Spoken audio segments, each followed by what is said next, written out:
Binisita nga po pala tayo ni paring Trangkaso. Kaya pending po muna ang mga hard trouble repair natin ngayon. Kaya ang content po muna natin today ay basic microsoldering works po muna. Although, ang pagpapalit po ng charging port sa mga Android smartphones na may 5 pins lamang ay maituturing na kabilang sa basic microsoldering works ay hindi po ibig sabihin na madali lang din po itong gawin. Nangangailangan din po ito ng isang skilled microsoldering technician.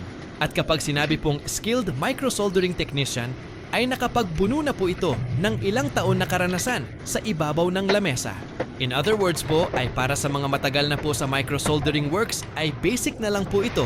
At para naman po sa mga nag-uumpisa pa lang po, ay maituturing po para sa kanila na isa po itong uri ng advanced microsoldering skills.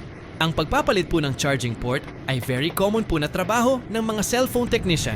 Kaya nararapat lang po na matutunan po natin ito ng maayos upang makapagbigay din po tayo ng maayos na serbisyo sa ating mga minamahal na kliyente. Pwede po nating gamiting pang-advertise ang pagpapalit po ng charging port sa ating mga kliyente sa pamamagitan po ng pagtatrabaho po natin ito ng malinis, maayos, dekalidad na talaga naman pong pang-matagalan. Huwag po sana nating ipa-easy-easy lang ang pagpapalit ng charging port na tila bagang basta na ikabit na ang positive at ang negative line ay pwede na. Ikabit po nating lahat ang 5 linya ng charging port dahil ang lahat po ng linya na yan ay may mga kaakibat na trabaho. Ang positive and negative line ay nagsisilbing daluyan ng kuryente at ang D+ at D- ay nagsisilbing daluyan ng komunikasyon para basahin ng computer ang system ng ating telepono. At ang linya na katabi ng negative line ay para naman po sa mga OTG flash drive. Ugaliin din po natin maglagay ng UV solder mask sa mga pins ng charging port upang maproteksyonan po sa corrosion ang mga pin ng charging port. At syempre, pandagdag tibay na rin po sa kapit ng charging port sa ating mismong charging board. Hindi na po baling matagal, maproseso at mabusisi ang ating ginagawa. Ang mahalaga ay mapabilib at masatisfy po natin ang bawat kliyente natin.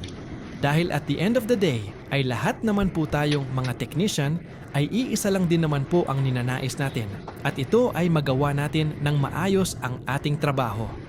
Ngunit para po ito'y ating maisakatuparan, ay nararapat lang din po na tayo ay maglaan ng puhunan at panahon sa pangangalap at pagtuklas ng mga makaluma at bagong kaalaman. Dahil sabi nga po ng mga nauna, lamang ang may alam. It's pretty obvious naman po na kaya po tayo nandirito sa industriyang ito ay para kumita upang maitaguyod po natin ang ating pamilya sa malinis at legal na paraan. Ngunit huwag po natin kakalimutan ang